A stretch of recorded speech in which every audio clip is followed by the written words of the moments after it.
Hey Judy, what's wrong? It was a cold day with Christmas carols echoing through the city. I paused to admire a tree ornament that had caught my eye.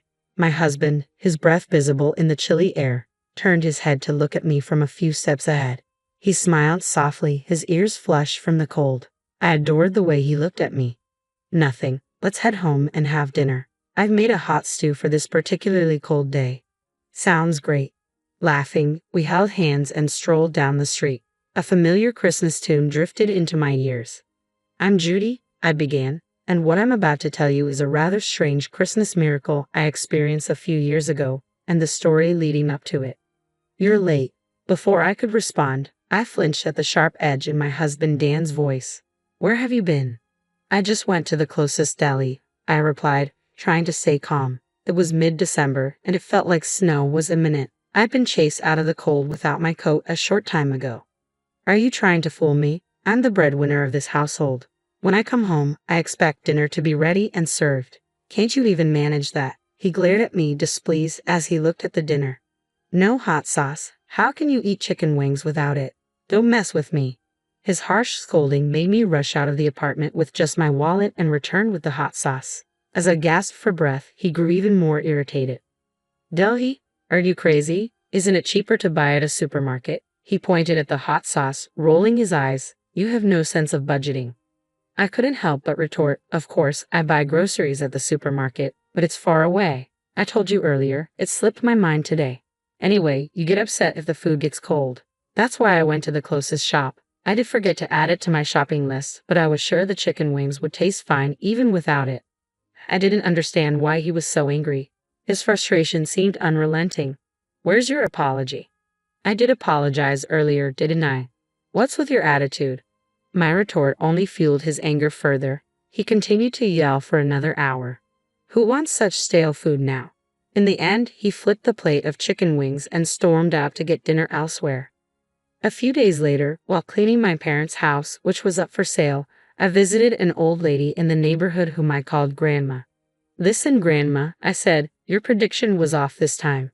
I didn't predict anything, Grandma, who had cared for me since I was a child, replied with a chuckle. You're going too far.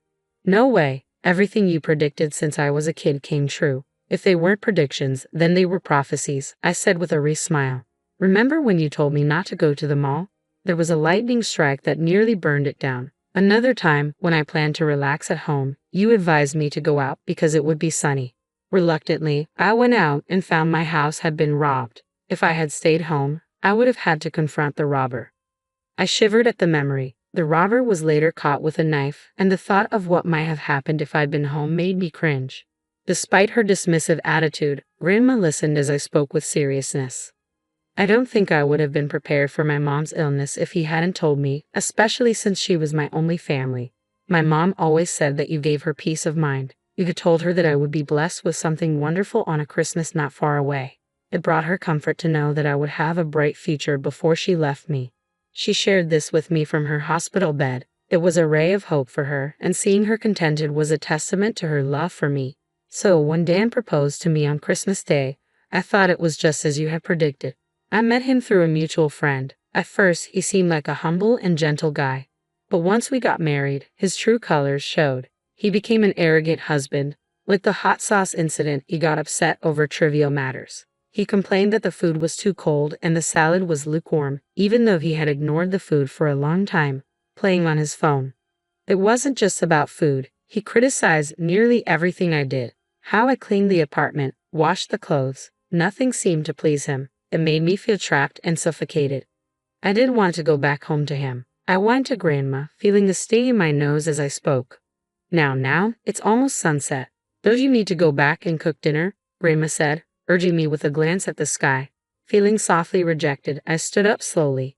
You're going to be okay as long as you stand your ground, she assured me. Even though you'll face struggles, you will find happiness one day. You'll have a Christmas that will make you jump for joy.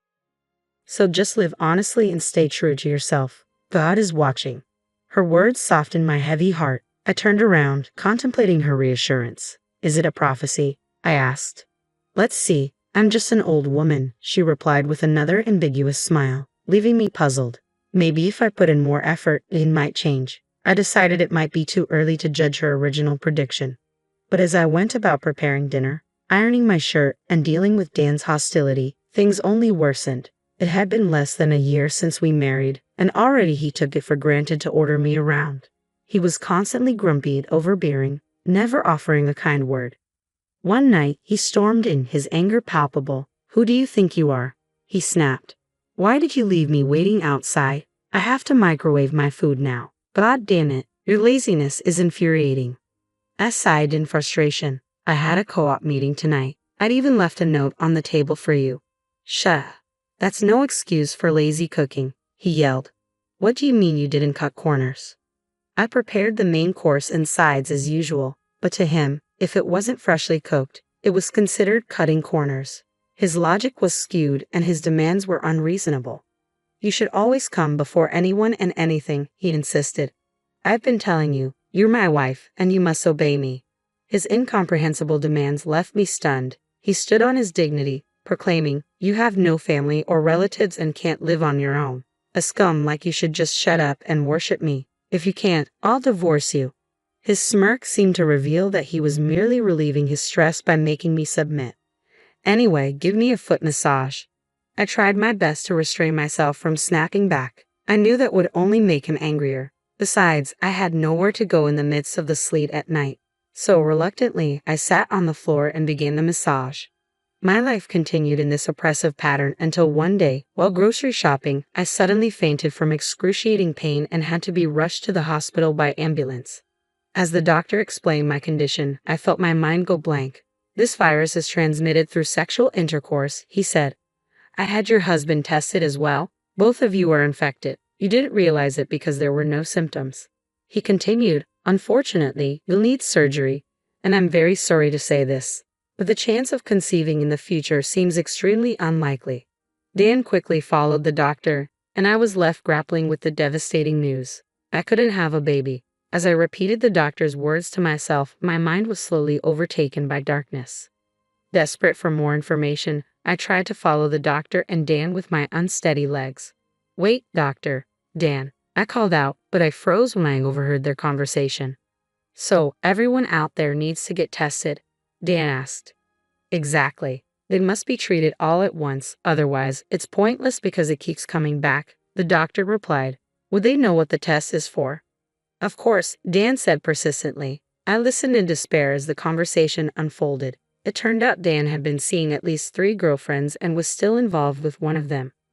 I looked at a picture of my mom in the empty room, whispering to it, "I needed help, you know. Even though he's not a good husband now, he might change once we have a baby." I held on to Grandma's words like a charm. I would struggle, but eventually I would find happiness. I clung to the hope that things would get better. I had been wrong. Dan seemed to care only about his own health. He was meticulous about his condition and visited the hospital regularly, but he showed no concern for me.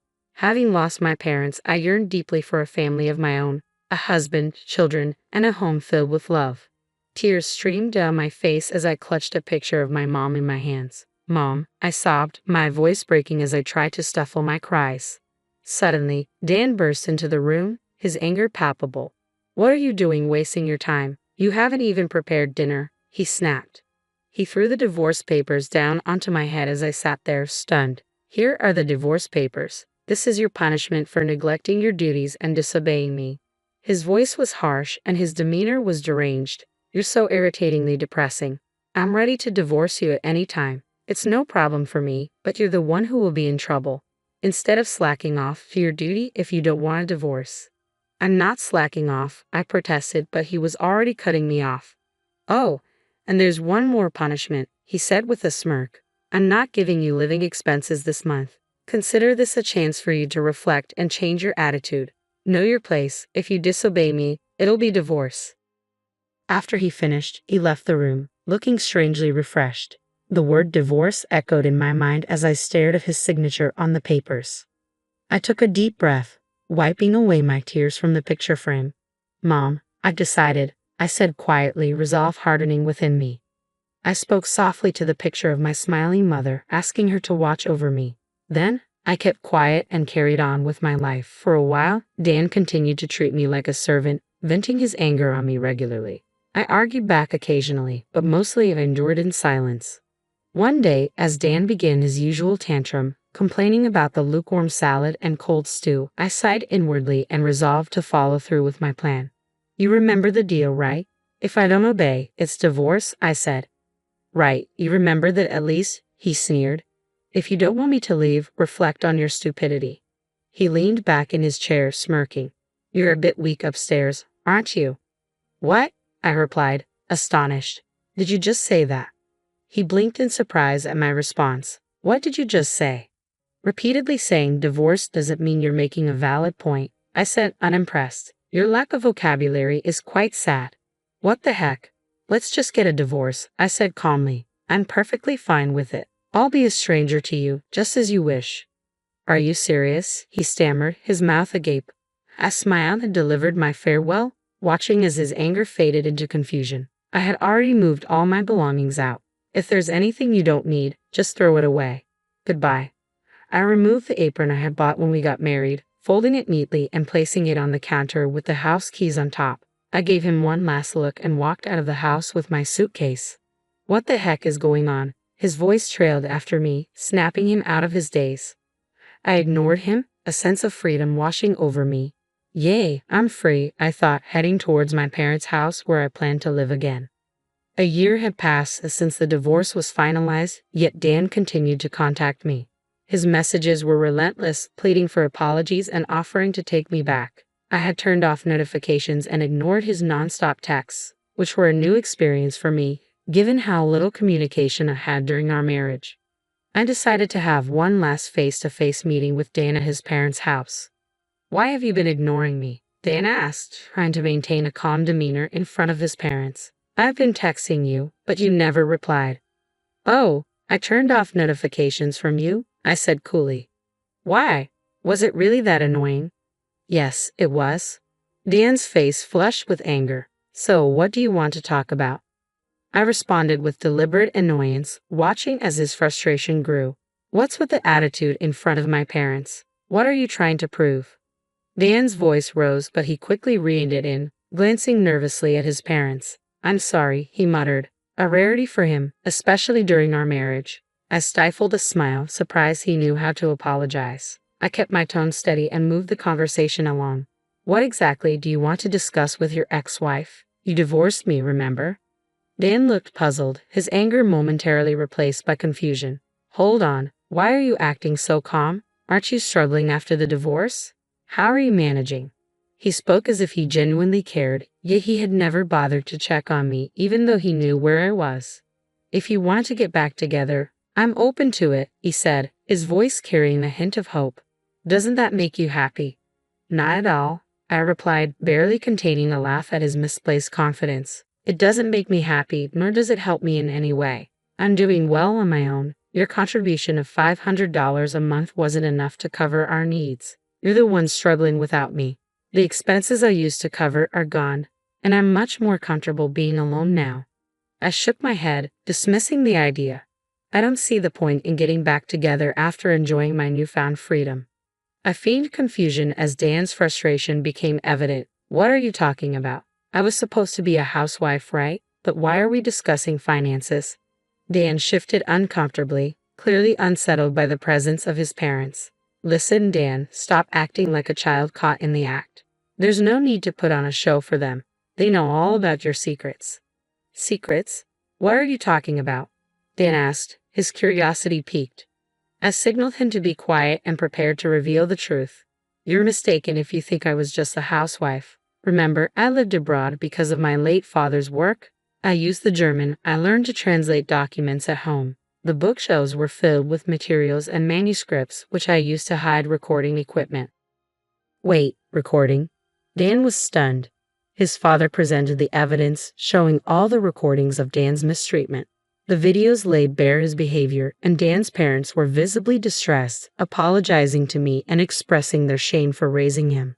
Dan, caught off guard, looked like he might bolt, but his mother grabbed him and made him sit down again. She signaled to me, and I responded by pulling out the divorce papers. I pointed out the sections marked with red circles. You recognize these, don't you? No way, Dan stammered, clearly in shock. The red circles highlighted the witness signatures, names of people he knew well. Actually, there wasn't enough space for all the names. You've had more than 2 girlfriends, right? No more waiting, I continued. Before I could explain further, a resentful voice cut in. You never mentioned an STD. This means you brought it from somewhere else. Didn't you promise we'd get married? That's something only a bachelor would say.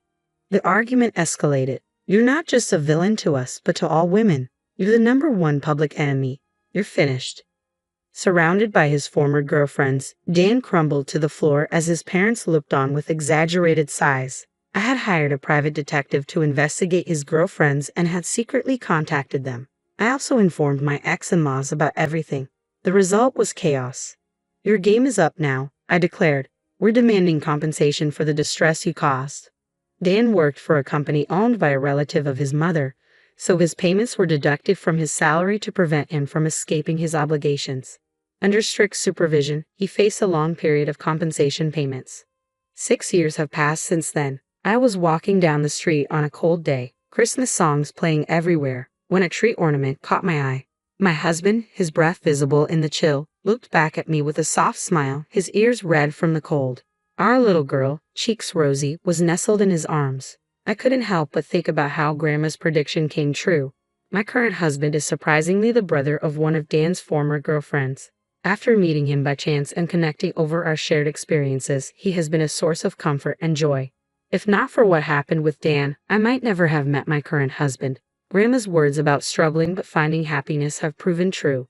After we married, I found out I was pregnant, despite being told it was unlikely. I remember when I was rushed to the emergency room on Christmas Day and the doctor confirmed the pregnancy. My husband and I were overjoyed, jumping up and down, while the nurse tried to calm us down. It was a true Christmas miracle. As I snapped back to the present, my daughter clung to me in her fuzzy coat. Let's go home and have dinner. I prepared hot stew for this cold day. Sounds great. Yay, she cheered. Laughing, we held hands and walked home, the familiar Christmas song drifting in from somewhere nearby.